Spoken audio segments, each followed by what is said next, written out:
Pagi. Selamat pagi. Mau pesan apa? Hot cappuccino. Hot cappuccino-nya satu sama Iya, tunggu. makasih. Pandemi COVID-19 melumpuhkan sendi-sendi perekonomian dunia, termasuk Indonesia. Tidak terkecuali, perekonomian Provinsi DKI Jakarta pun mengalami tekanan hebat akibat pandemi COVID-19. Padahal perekonomian DKI Jakarta sangat menentukan laju pertumbuhan perekonomian nasional. Lantas apa yang dilakukan oleh pemerintah Provinsi DKI Jakarta untuk mengatasi masa-masa sulit di sektor perekonomian di tengah masa pandemi COVID-19 ini? Saya Frida Litwina, Anda menyaksikan Indonesia Forward.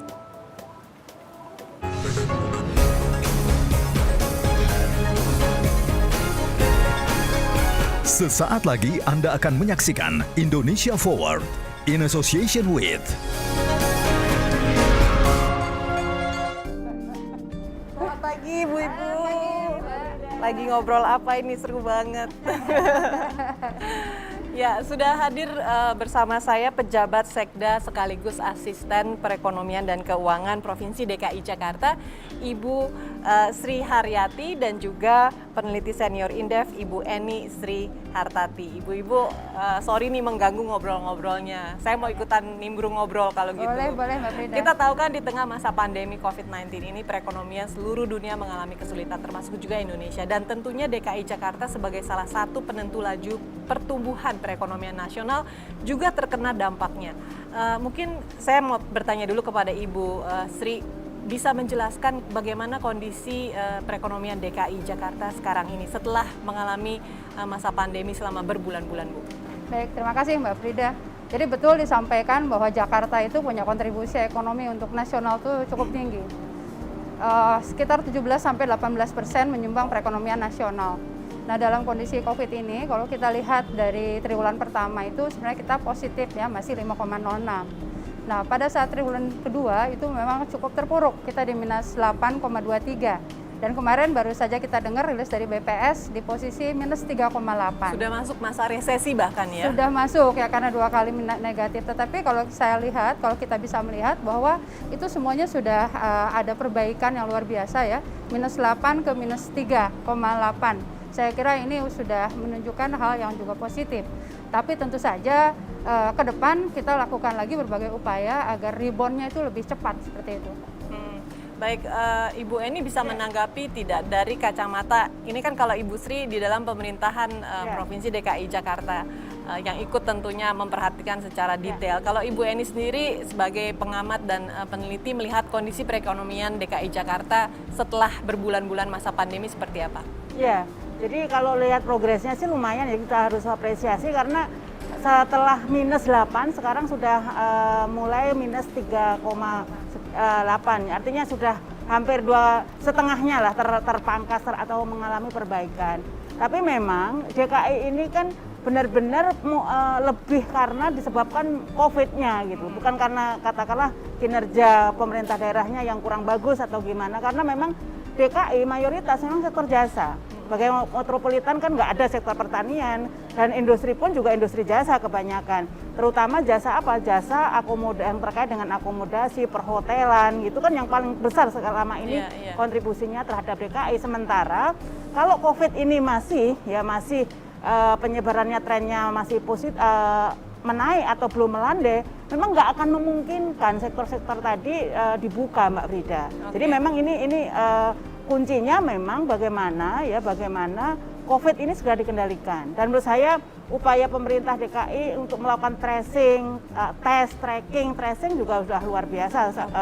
Walaupun kurvanya masih meningkat. Karena apa? Karena DKI ini kan benar-benar metropolitan ya. Jadi bagaimana pengaruh dari hinterlandnya ini sangat dominan juga gitu. Ibu Sri, tadi kan Ibu Eni sudah menyebutkan ada sektor pariwisata dan juga di bidang jasa lah ya yang terkena paling parah. Apa benar Ibu kalau menurut data dari pemerintah provinsi? Jadi kalau kita lihat sih 74% ya di Jakarta ditopang oleh jasa gitu, berbagai jasa tadi.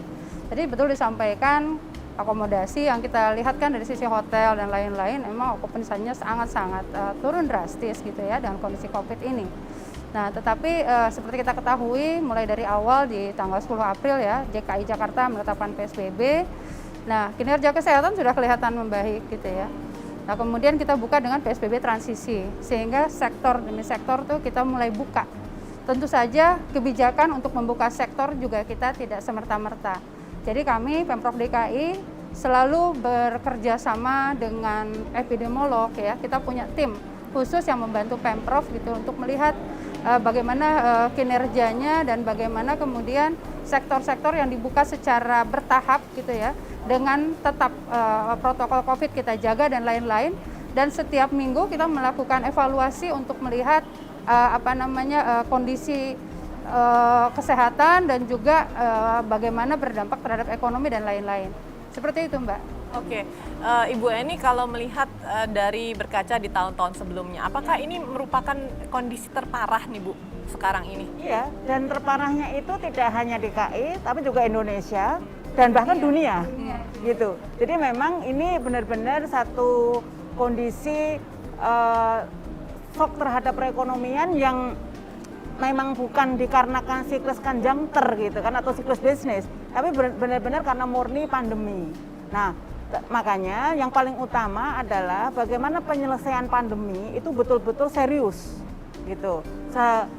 DKI menurut saya asal pandemi ini segera melandai kurvanya, kita harapkan ini walaupun masih kembali di atas 4.000 ya secara nasional, tetapi asal ini serius untuk dilakukan upaya-upaya tes, tracking, dan tracing tadi, maka triwulan 4 mudah-mudahan, ya, ini tidak hanya terkait karena sudah mulai ditemukan antivirusnya, tetapi juga upaya utama untuk pengendalian penularan ini yang paling utama, sehingga begitu pandemi ini mulai terkendali, maka berbagai macam aktivitas perhotelan, mal, pusat perbelanjaan, perdagangan itu akan kembali normal. Karena sebenarnya mereka tidak punya masalah dengan kinerja mikro korporasinya gitu. Iya, baik.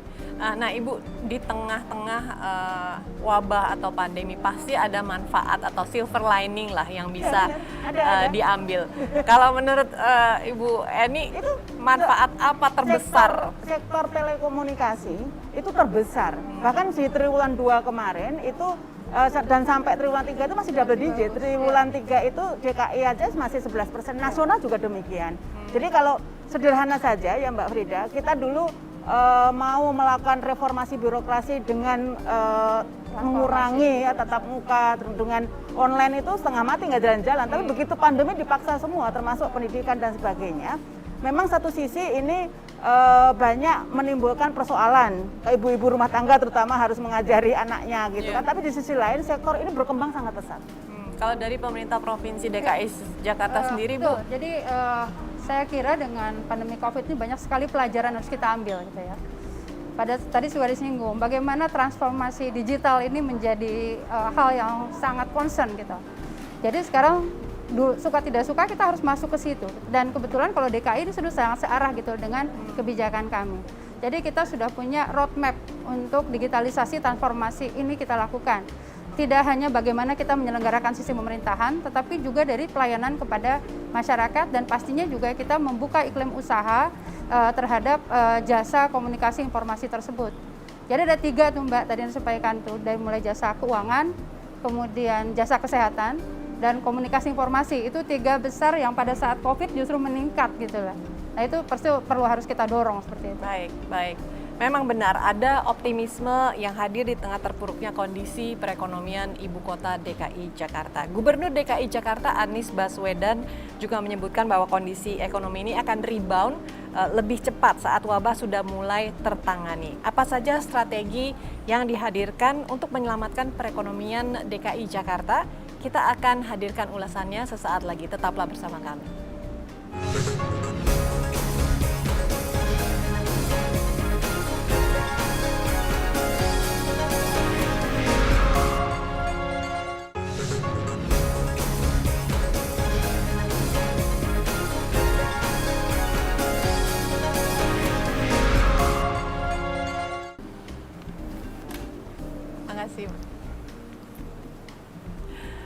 Masih bersama Indonesia Forward dan seperti kita ketahui bersama usaha mikro, kecil, dan menengah atau UMKM menjadi salah satu sektor yang terdampak oleh pandemi COVID-19 ini.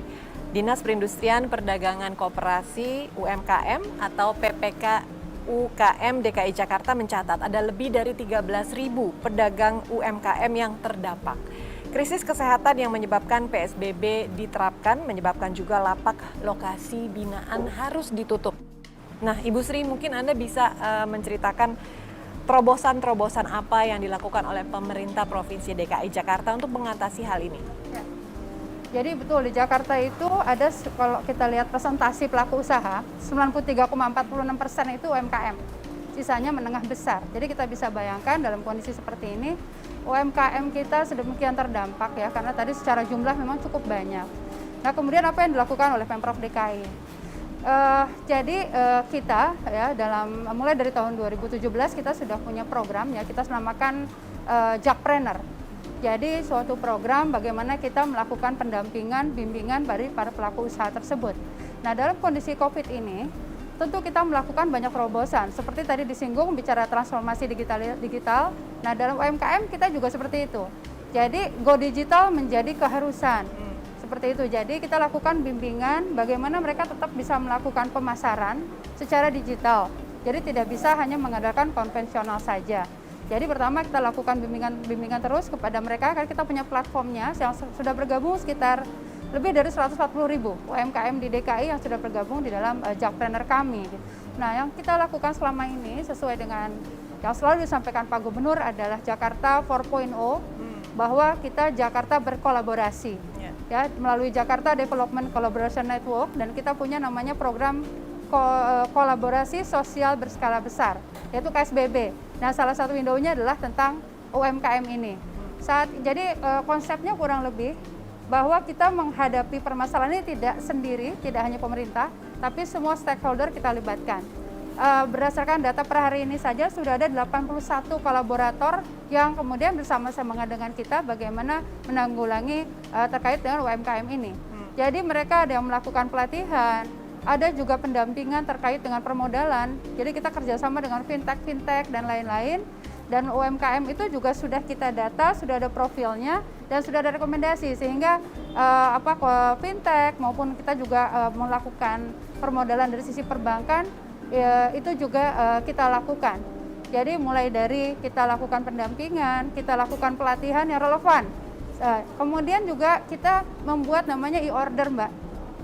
E-order itu suatu aplikasi dari kami. Jadi konsepnya adalah pemerintah meng-create demand. Kan pemerintah dalam kondisi gini juga tetap punya program-program terkait katakanlah konsumsi pada saat aktivitas dalam pemerintahan. Nah, di dalam 140.000 itu kita melihat itu 70%-nya adalah usaha kuliner. Nah, kita punya e-order gitu ya. Bagaimana di e-order itu adalah aplikasi yang menghubungkan antara UMKM yang nanti akan masuk di situ dengan pendampingan dari teman-teman Dinas PPK UKM dan 6 dinas lainnya.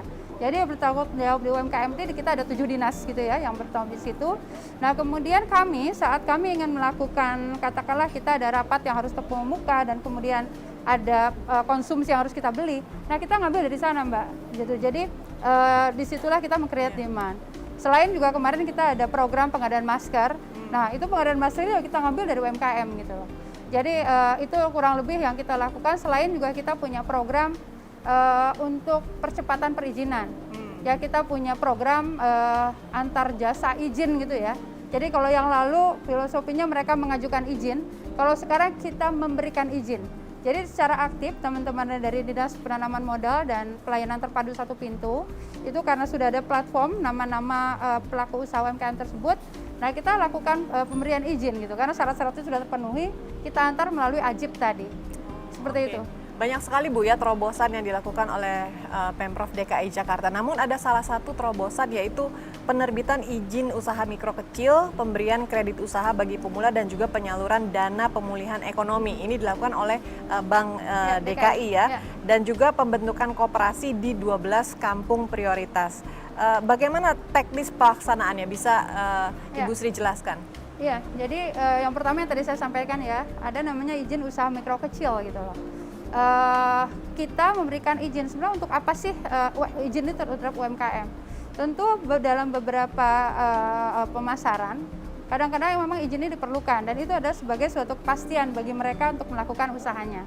Jadi kita melakukan jemput bola melalui AJIP tadi, antar jemput izin gitu ya. Jadi kita selama masa pandemi ini kita sudah menerbitkan izin bisa dikatakan lebih dari 10 kali lipat dibanding yang sebelumnya gitu ya. Jadi karena ya seperti tadi tidak mengajukan tapi kita memberikan karena daftarnya sudah ada di dalam Jemput aplikasi bola kami. begitu, Jemput Bu, ya? bola. Nah kemudian dari sisi permodalan, kebetulan Bank DKI ini melalui program pemulihan ekonomi nasional pemerintah pusat ada juga skema melalui Bank Pembangunan Daerah, salah satunya Bank DKI. Nah di sini kurang lebih ada 500 miliar dari Bank DKI yang kemudian kita masukkan di dalam pola bantuan pemberian modal bagi UMKM. Nah terkait dengan koperasi tadi ya, kita menyadari bahwa beberapa kali kita punya ada beberapa kampung prioritas yang di mana kita bentuk koperasi agar tadi koperasi tersebut bisa mewadahi UMKM yang ada di lokasi-lokasi kampung prioritas tersebut ya. Kita berikan bantuan-bantuan dan kita bantu pembentukan koperasinya. Demikian. Oke. Nah, Ibu Eni, kita sudah dengarkan Ibu ada begitu banyak terobosan yang dilakukan oleh Pemprov DKI. Menurut Anda apakah sudah efektif? Sudah ampuh ini jurus-jurus yang dikeluarkan oleh Pemprov DKI? Jadi Mbak Frida, DKI ini memang sangat kompleks. Sebagai kota metropolitan ini kompleks sekali. Dan juga kalau kita lihat demografinya, mungkin perkiraan kami, walaupun ini harus dibuktikan nanti dengan data ya. Jadi antara penduduk yang berada di DKI dan yang ber-KTP DKI dengan yang tidak ber-KTP DKI, mungkin jumlahnya bisa hampir 50-50 gitu. Ya mungkin nggak sampai setengah, tapi mungkin sepertiga yang nggak ber-KTP DKI ada. Nah, tentu ini juga tidak mudah buat penyelesaian dari Pemprov DKI karena Pemprov DKI dalam menyalurkan bantuan misalnya perlindungan sosial, kemarin kita lihat dari kondisi normal itu sudah hampir 2 kali lipat untuk memitigasi pandemi. Tapi kok masih banyak juga yang belum kalau diliput nanti teman-teman media meliput ke lapangan masih banyak yang belum dapat juga ya karena memang arus urbanisasi ini kan juga masih cukup besar gitu. Jadi ini problem sosial yang juga harus diselesaikan termasuk juga para UMKM tadi. UMKM diberikan pendampingan dan sebagainya, tapi karena DKI ini kota metropolitan, maka usaha-usaha besar ini kan juga sering menjadi kanibal mereka gitu kan. Jadi interlink market yang ada di usaha-usaha korporasi-korporasi besar ini juga tidak menyulitkan juga bagaimana usaha-usaha UMKM ini bisa survival di tengah persaingan hegemonitas usaha korporasi-korporasi besar tadi. Memang ini tantangan yang tidak mudah. Jadi saya tetap mengapresiasi apa yang dilakukan oleh Pemprov DKI ya dengan berbagai macam inovasinya. Tetapi memang harus kita akui dalam perekonomian DKI sampai hari ini juga masih sama secara keseluruhan dengan daerah-daerah lain, masih menghadapi pertumbuhan minus dan juga masih kesenjangan ekonomi masih tinggi dan pengangguran juga relatif masih tinggi gitu loh. Karena kompleksitas tadi. Nah menurut saya kompleksitas DKI nggak mungkin bisa diselesaikan hanya oleh Pemprov DKI. Jadi bagaimana penyebaran pembangunan yang merata tetap ini persoalan klasik gitu kan. Nah sehingga yang paling utama sekarang bagaimana Pemprov ini mendesain kebijakan-kebijakan yang benar-benar efektif untuk pertama perlindungan sosial tadi dan kedua karena terbesar yang menjadi kontributor ekonomi kita UMKM maka efektivitas yang konkret untuk memberdayakan UMKM dan akses untuk UMKM ini bisa survive itu yang paling utama. Oke, Ibu Sri dan Ibu Eni, sebelum kita lanjutkan perbincangan, mari kita ajak pemirsa ini untuk menyaksikan bagaimana para pelaku UMKM ini berjuang sekaligus juga bertahan di tengah hantaman pandemi COVID-19. Apa yang mereka lakukan di saat mengalami keterpurukan dan apa yang mereka lakukan untuk bangkit kembali. Mari kita saksikan liputannya.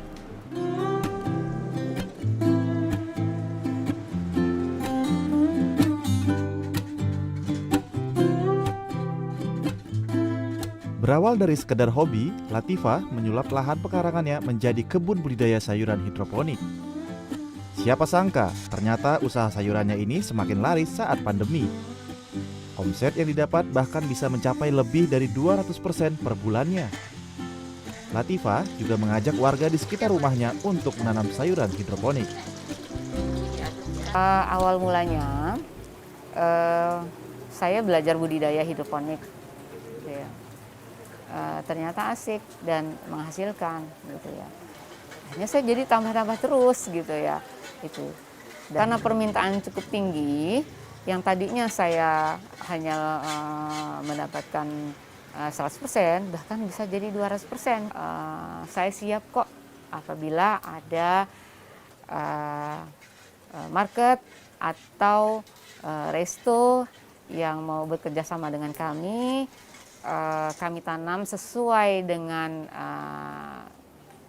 sayuran yang memang dibutuhkan dan rutinitasnya, insya Allah bisa kami penuhi. Begitu. Tak hanya mendulang untung, bisnis ini juga telah membuka lapangan pekerjaan baru. Semenjak bergabung dengan Jakpreneur, usaha sayuran Latifah semakin berkembang. Bahkan, ia juga menjual olahan jus dari sayuran segar, serta teh bunga telang yang menjadi favorit pembeli. Pemasaran secara digital menjadi kunci dari adaptasi di fase kenormalan baru. Tak hanya Latifah yang telah memanfaatkan media sosial, pelaku UMKM lainnya juga tak mau kalah. Beberapa pelaku UMKM di Pujasera JS09 Jakarta Selatan membuat layanan pesan antar mandiri untuk menjemput pembeli. Pedagang juga berinisiatif untuk membuat laman media sosial sebagai media promosi. Pandemi yang sempat membuat omset para pedagang turun hingga lebih dari 90% bukanlah halangan untuk dapat kembali menjemput pundi-pundi rupiah di ibu kota. Kita coba setup kembali di sini, kita coba setup kembali misalnya ada konsep outdoor yang kita bangun dengan konsep taman gitu, terus kita buat penghijauan supaya nanti ada pengunjung tuh lebih banyak datang ke sini. Dahulu, pelaku UMKM di kawasan ini hanya mengandalkan penjualan secara offline. Karena aktivitas masyarakat yang semakin minim, mau tak mau mereka harus berinovasi dan menyesuaikan diri dengan keadaan. Mau buka cabang di rumah lagi, di sini juga ada. Terus nasi uduknya saya tingkatin kualitasnya dan ya agak di apalah kelasnya agak dinaikkan lah gitu. Nah, ya kan saya nasi uduk ini kan menunya kan bukan telur aja, banyak yang lain gitu ya. Jadi saya kepingin itu nasi uduknya udah kayak apa ya? Jauh lebih bagus lah gitu. Berarti pengen buka cabang gitu ya Pak ya? Insya Allah mau saya gitu di rumah.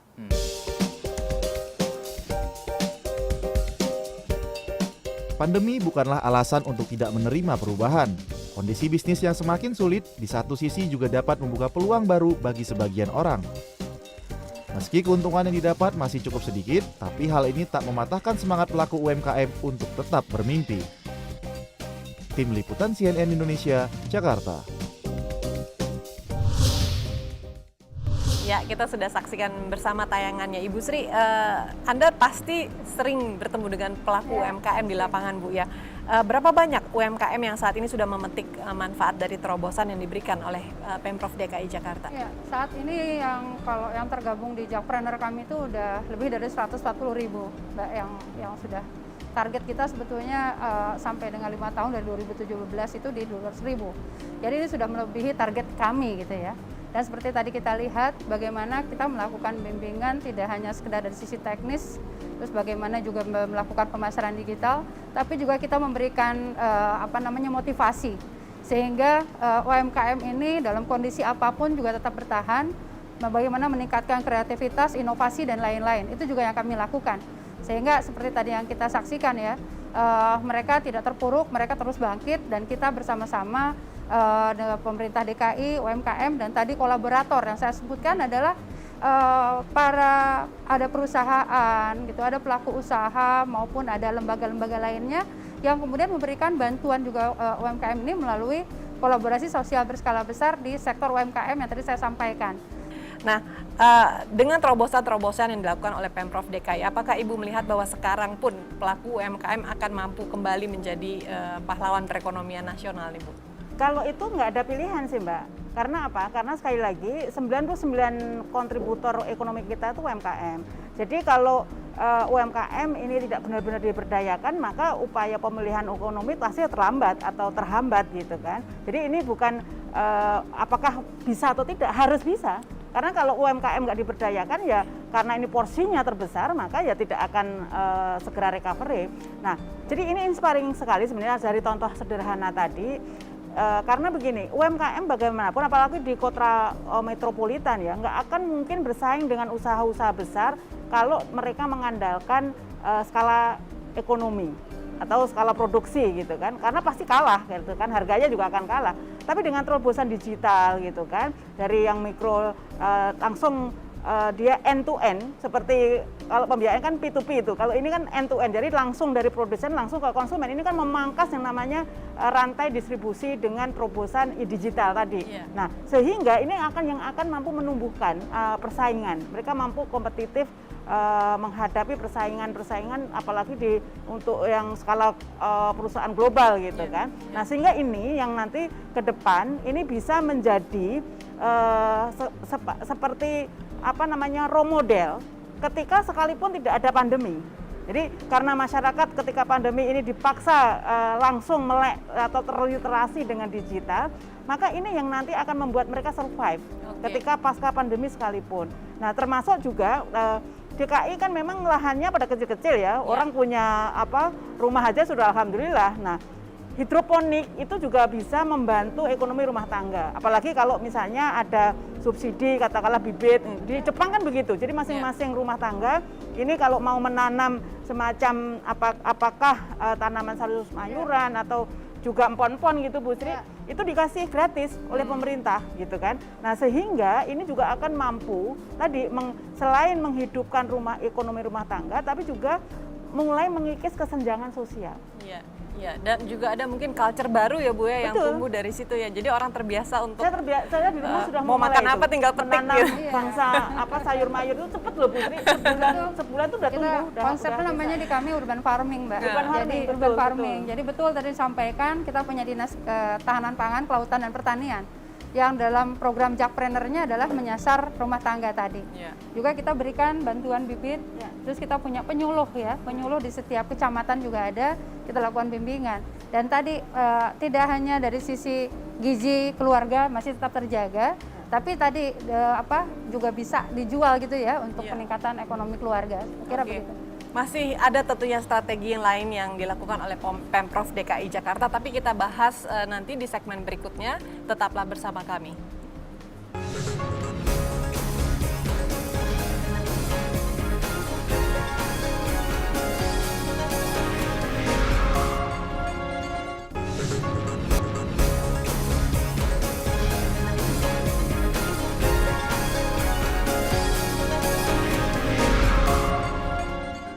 Terima kasih Anda masih bersama kami. Namun sebelum perbincangan dilanjutkan, ada sejumlah pelaku usaha di DKI Jakarta yang ingin berbagi cerita permasalahan yang mereka hadapi saat ini. Mari kita saksikan bersama. Pandemi ini nggak tahu, jadi praktis pembeli menurun sekali gitu. Yang datang ke pasar tuh turun drastis. Gitu. Ya nggak tahu apa daya belinya turun atau gimana, saya juga karena takut pandemi gitu ya.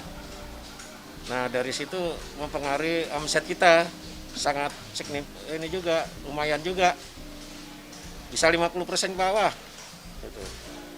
Yang tadinya 5 juta sekarang cari 2 juta aja susah banget gitu. Ngos-ngosan gitu. Ya kita sih menginginkan supaya pasar ini ramai lagi gitu ya. Kalau ya pertama karena omset kita turun, pendapatan kita turun, akhirnya modal kita kegerus untuk makan gitu. Ya kita mengharapkan ada bantuan, paling tidak modal untuk pedagang gitu ya. Punya karyawan 2 orang, itu sekarang sudah enggak lagi, sudah saya rumahkan semua, kasihan mereka. Habis kita mau pakai mereka gimana bayarnya, enggak bisa ya. Apa nih yang bisa pemerintah lakukan untuk membantu kita yang kita juga nggak punya cukup modal lagi untuk nombokin atau untuk nutupin kekurangan dari penjualan kita ini kan. Nah, sehingga itu yang membuat kita jadi agak, mungkin ada beberapa pelaku usaha yang bandel. Nggak boleh dine in, dia pura-pura sepi tapi boleh dine in, tapi akhirnya nanti ada Satgas Covid yang sidak lah gitu ya, sehingga nanti kena denda, kena ini. Tapi ya kalau kita tidak melakukan itu, gimana kita bisa survive? Kalau saya inginnya dari pemerintah punya kiat-kiat yang jelas gitu terhadap usaha, apalagi usaha kecil. Mungkin misalnya pajaknya boleh ditunda, yang menurut saya waktu itu saya dengar berita katanya pajak itu akan ditunda sampai pandemik berangsur-angsur pulih. Tapi kita lebih pilih diringankan. Kita bukan nggak mau membayar pajak, tapi memang kita tidak ada penghasilan. Alangkah lebih baiknya pajak yang 10% misalnya PPN gitu, 10% itu bisa ditunda sehingga keuangan itu bisa buat nutupin kita yang lain dulu. Ya, baik Ibu Sri sama dan Ibu Eni tadi kita sudah dengarkan curhatannya nih ya, ada pedagang beras, ada pedagang baju, pengusaha kafe. Semuanya meminta keringanan, meminta kemudahan. Bahkan ada tadi yang mengkritik kebijakan yang dilakukan oleh Pemprov DKI Jakarta. Di tanggapan Ibu Sri dulu. Jadi kita punya program, Mbak, namanya tim pemulihan sosial ekonomi kita sebut ya. Jadi tidak membedakan antara sosial karena memang terdampak. Jadi pemulihan sosial ekonomi di DKI ini, kita konsepnya adalah pemulihan ekonomi untuk semua. Karena betul, pada saat kita bicara pandemi, sesungguhnya siapa yang terdampak ya semua. Jadi kita punya program mulai dari masyarakat katakanlah terendah melalui data DTKS kita ya, data terpadu kesejahteraan sosial kita, dengan kita melakukan bantuan sosial yang tadi disampaikan.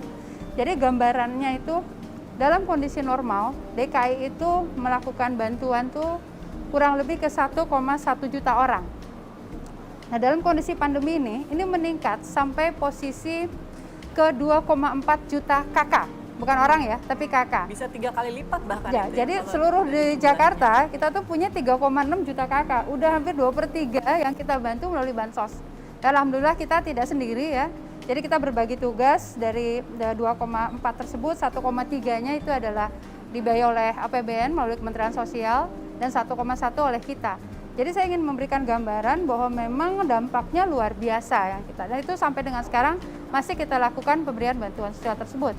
Kemudian itu dari sisi masyarakat tadi, terus ada dari sisi UMKM yang tadi saya sudah jelaskan, dan juga kita lihat juga para pelaku usaha. Sampai dengan usaha, katakanlah usaha besar, saat ini juga terdampak.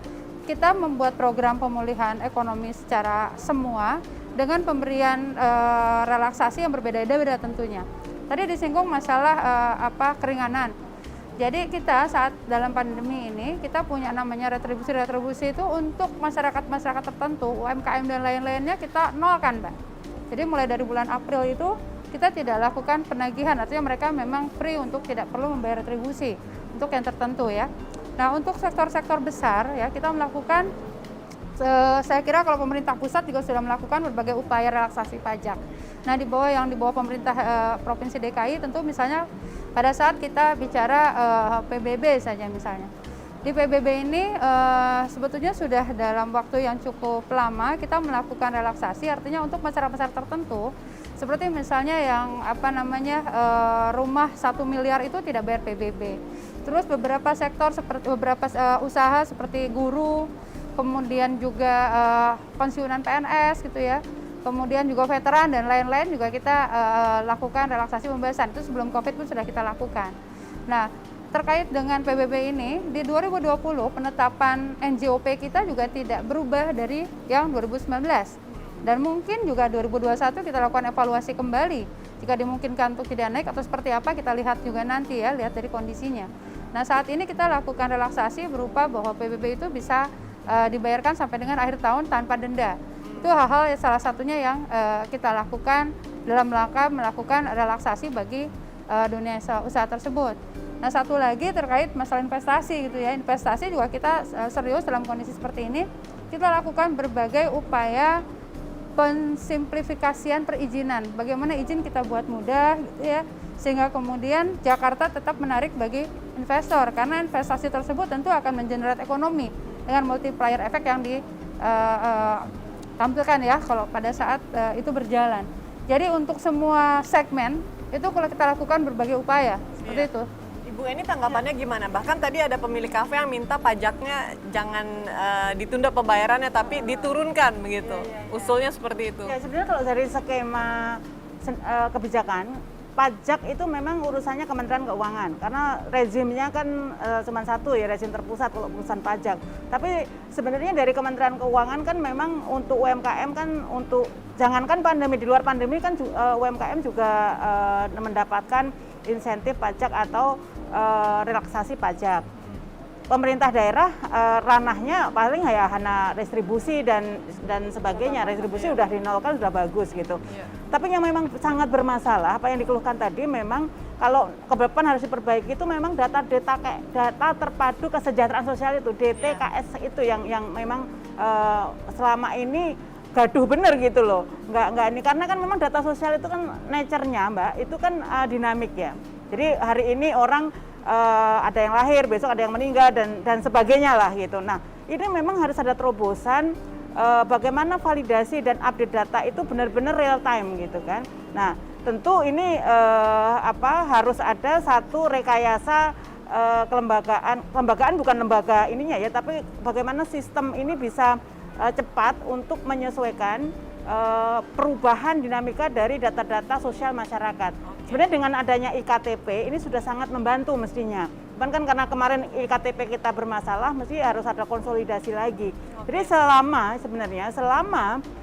data-data kependudukan ini bisa terupdate dengan baik, maka seluruh program-program untuk perlindungan sosial dan juga insentif untuk UMKM tadi akan lebih efektif gitu. Tapi kalau data DTKS-nya ini memang masih bermasalah, ya memang masih ada yang mengeluh seperti yang tadi kita dengar gitu. Nah, Ibu Sri, apakah strategi lain dari Pemprov DKI ini juga melibatkan atau menggandeng pihak lain, Bu?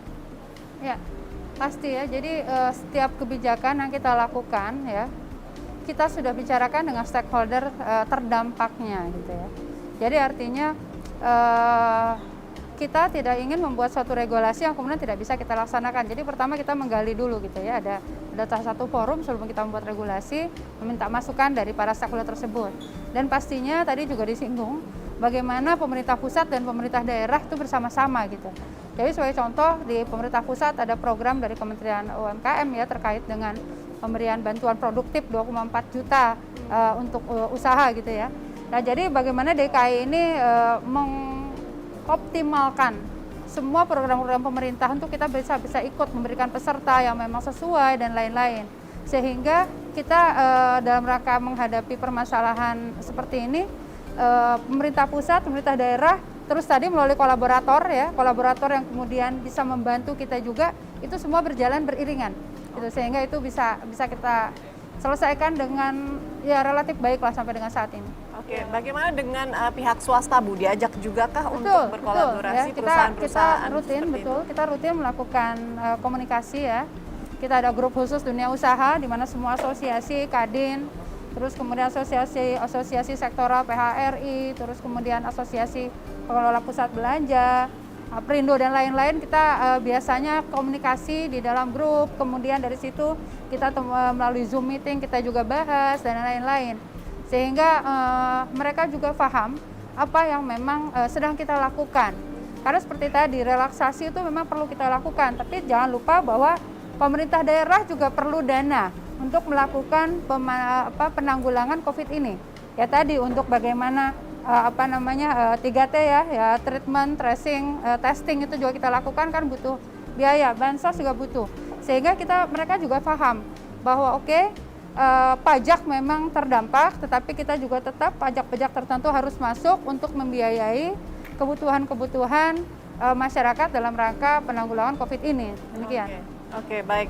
Nah, kita akan jeda dulu, namun nanti di segmen berikutnya kita akan coba mengetahui apa yang dilakukan oleh para pelaku ekonomi di lapangan, kesulitan apa yang menyebabkan mereka kemudian terseok, dan apa harapan mereka kepada Pemprov DKI Jakarta tentunya terkait kebijakan untuk pemulihan ekonomi di tengah pandemi saat ini. Kami akan kembali sesaat lagi, tetaplah di Indonesia Forward.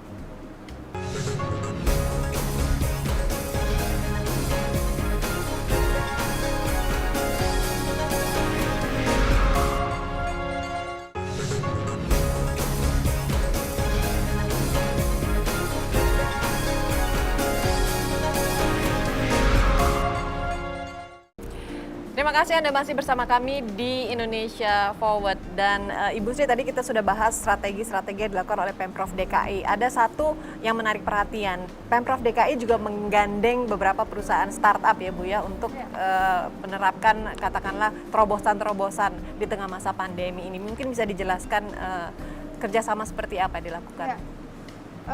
Salah satu upaya yang kita lakukan seperti tadi kita singgung tuh masalah tracing ya. Tracing bagaimana kemudian kita bisa men-trace gitu ya siapa yang kemudian positif COVID, dengan siapa mereka kemudian bertemu dan lain-lain. Nah, kita sudah menggandeng beberapa startup yang membantu kita gitu ya, bersama dengan Dinas Kominfotik kami dengan Jakarta Smart City itu sudah kita lakukan berbagai kerjasama.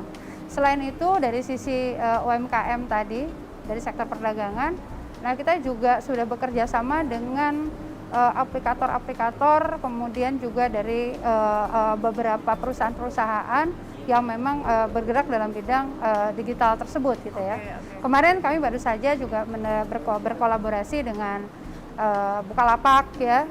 Bukalapak kemarin mereka memberikan tawaran bantuan paket gitu ya untuk UMKM kita, dan kemudian juga memberikan pelatihan digitalnya. Seperti itu ya, ada 7 ya, saya kira kalau yang di Jakarta ini kalau kita sebutkan semuanya sudah bergabung di kami ya, Gojek, kemudian lain-lain, Shopee dan lain-lain ya, mungkin saya nggak bisa sebutkan satu persatu. Jadi semuanya sudah berkolaborasi dengan kami, kita berbagi kepesertaan dalam konteks mereka seperti Bukalapak punya binaan pelapak gitu ya. Ya, kemudian setelah berkolaborasi dengan kami, kita berikan juga bantuan perizinan gitu yang tadi kita tawarkan itu. Ada insentif pada saat nah, dari sisi mereka kita bisa meng-capture misalnya omset ya, kalau di mereka kan bisa tergambar tuh. Sehingga kita bisa tahu kondisi UMKM kita ini dalam kondisi dari waktu ke waktu itu sudah sedemikian membaik atau seperti apa gitu. Jadi itu terus kita lakukan seperti itu. Nah, Ibu Eni mungkin bisa beri catatan tambahan dari implementasi program atau kerjasama yang dilakukan Pemprov? Ya, yang paling utama itu tidak hanya sekedar formalitas gitu kan, artinya kita bersedia berkolaborasi, tetapi mestinya itu ada ukurannya, misalnya proporsi atau yang masuk kepada marketplace-nya itu kira-kira yang dari UMKM berapa persen misalnya gitu kan. Nah, sehingga ini kan semacam ada dorongan juga kalau memang UMKM-nya ini belum banyak yang memenuhi, maka juga ada upaya-upaya bagaimana meningkatkan literasi UMKM untuk bisa masuk ke marketplace gitu. Itu pertama. Nah, kedua memang kolaborasi dan koordinasi ini kan selalu mudah ya Mbak Frida ya disampaikan. Nah, tetapi yang tadi kelupaan itu adalah bagaimana kolaborasi dan koordinasi program antara pemerintah ini harus tunggal. Namanya pemerintah itu rakyat nggak mau tahu ini pemerintah pusat atau pemerintah daerah gitu kan. Pokoknya pemerintah gitu kan. Nah, sehingga kolaborasi yang tunggal, tidak perlu ini program pemerintah yang mana, ini program pemerintah pusat, ini program pemerintah daerah, nggak perlu. Tetapi yang penting adalah disinergikan sepenuhnya memang untuk kepentingan masyarakat. Nah, jadi kembali ke UMKM tadi, sebenarnya ini kan sudah ada satu percepatan literasi go digital dan infrastruktur untuk kota sebesar DKI sangat memungkinkan infrastrukturnya itu memadai. Nah, sehingga sekarang sebenarnya tinggal bagaimana ini mengoptimalkan dari yang kemarin program-program e-warung ya, dan itu terintegrasi. Nah, ini bagaimana secara database gitu kan, database ini terintegrasi. Nah, sehingga ini juga akan memungkinkan nanti untuk ke tahap selanjutnya ya apa itu inklusi keuangan. Jadi kalau mereka sudah termasuk kepada platform digital, maka dengan sendirinya ini akan menjadi satu pemetaan data oleh sektor-sektor keuangan untuk mereka bisa terakses ke inklusi keuangan. Oke. Nah, dengan terobosan-terobosan ini Bu, apakah ini juga kemudian menarik minat investor untuk menanamkan investasi di DKI Jakarta, baik itu PMA maupun PMD? Catatannya seperti apa Bu sampai saat ini? Ya memang kalau kita katakan terkoreksi ya, termasuk investasi dan lain-lain juga pasti gitu ya dalam kondisi seperti ini. Tetapi seperti yang tadi saya sampaikan, kita melakukan banyak terobosan. Ya, kita membuat beberapa investment forum. Ya, kita punya program nih, DKI punya program Capital City Regeneration gitu loh. Program-program bagaimana perbaikan transportasi, peningkatan fasilitas kaitan dengan air minum, air limbah, terus juga dari sisi housing ya. kita sudah punya tuh program-program dan kita tidak berhenti gitu dalam kondisi pandemi ini. Kita lakukan investment forum bahkan dengan international community gitu ya untuk menyampaikan program-program kita dan kemudahan-kemudahan yang didapat pada saat kemudian investor itu berinvestasi di Jakarta. Jadi itu tetap kita lakukan karena kita menyadari ekonomi dengan investasi yang kuat gitu ya, itu multiplier efeknya juga pasti luar biasa. Nah, saat ini kita juga mengetahui bahwa pengangguran tadi Bu Eni juga menyinggung, itu tentu juga PR kita. Nah, bagaimana kemudian kita menciptakan suatu program-program investor-investor datang ke sini berinvestasi yang nantinya bisa meminimalisir permasalahan-permasalahan tersebut. Oke, baik. Ibu Sri dan Ibu Eni masih ada lagi yang mau kita gali, tapi kita akan jeda dulu. Tetaplah bersama kami, Indonesia Forward masih kembali sesaat lagi.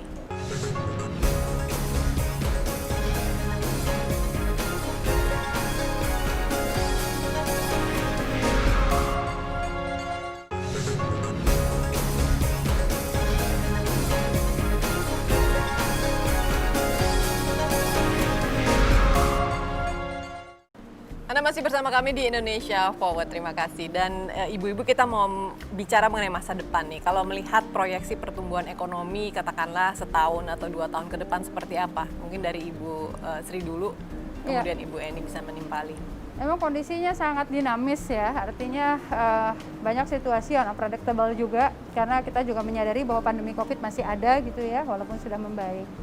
Jadi kalau kita lihat kemarin ya posisi di minus 3,8 yang triwulan 3, sebetulnya di awal tuh kami memprediksi bersama Bank Indonesia itu sampai dengan akhir tahun tuh bisa di posisi minus 1,1 gitu. Tapi waktu itu memang asumsinya itu triwulan 3-nya itu sudah positif nih Bu, ternyata kan ini masih minus 3 gitu ya. Nah ke depan mungkin saya kira sudah akan membaik ya, posisi mungkin di triwulan 4 bisa mungkin masih minus saya, tetapi sudah tidak minus 3, mungkin sekitar minus 1 atau minus 0, sekian. Nah secara keseluruhan proyeksinya yang semula mungkin di posisi minus 1,1 mungkin itu akan terkoreksi lah gitu, lebih dalam, tetapi mudah-mudahan tidak sampai di minus 2 gitu. Sedangkan untuk 2021 dan seterusnya kita optimis ya, mudah-mudahan dengan adanya vaksin yang memang nanti berjalan baik gitu ya, sehingga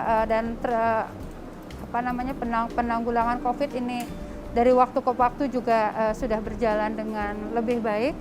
Nah, kita optimis 2021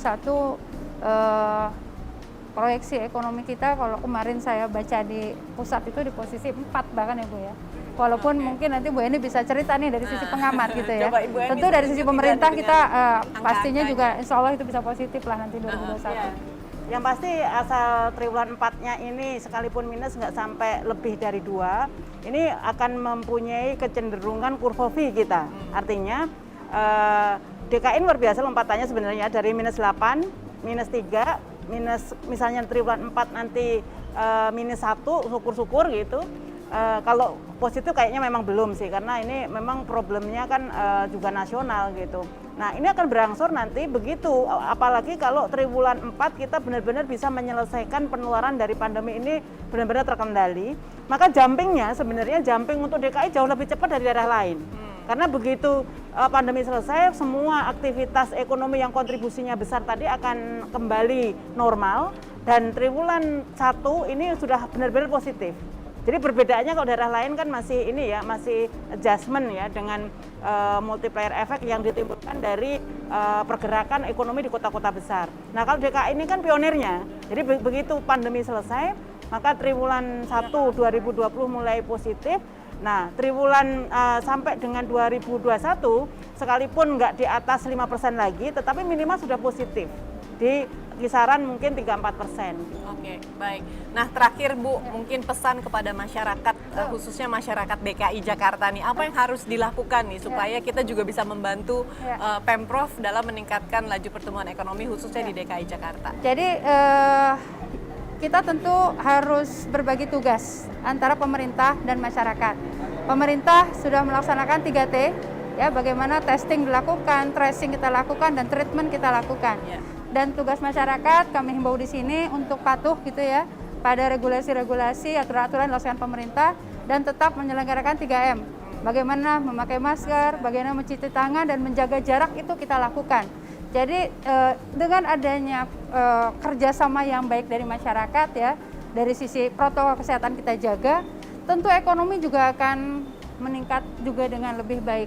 Jadi kita sama-sama menghadapi pandemi ini secara bersama-sama dan insya Allah nanti hasilnya juga akan sesuai dengan kita harapkan dan Jakarta tentu akan menjadi kalau tadi Bu Ani sampaikan pionir ya, bagaimana kita bisa rebound jauh lebih cepat dibanding yang lain. Baik, terima kasih. Terima kasih. Ibu Eni mungkin ada yang mau ditambahkan? Iya, jadi memang harus guyup gitu kan. Pemerintah menjalankan fungsinya, perannya secara optimal, masyarakat juga harus mendukung. 3M itu hanya minimal. Jadi minimal, tetapi juga bagaimana masyarakat menjaga keluarganya dari berbagai terutama kesehatan gizi keluarga ya, agar imunitasnya ini meningkat sehingga terhindar dari penularan COVID-19. Baik, terima kasih sekali lagi atas waktunya Ibu Sri dan Ibu Eni. Dan demikianlah bincang-bincang saya dengan penjabat Sekda sekaligus juga Asisten Perekonomian dan Keuangan Provinsi DKI Jakarta Ibu Sri Haryati dan peneliti senior Indef Ibu Eni Sri Hartati.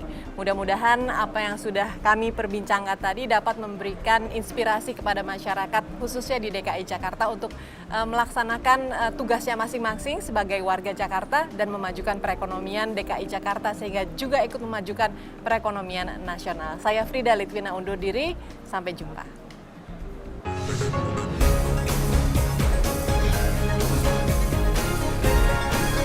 Terima kasih Anda baru saja menyaksikan Indonesia Forward in association with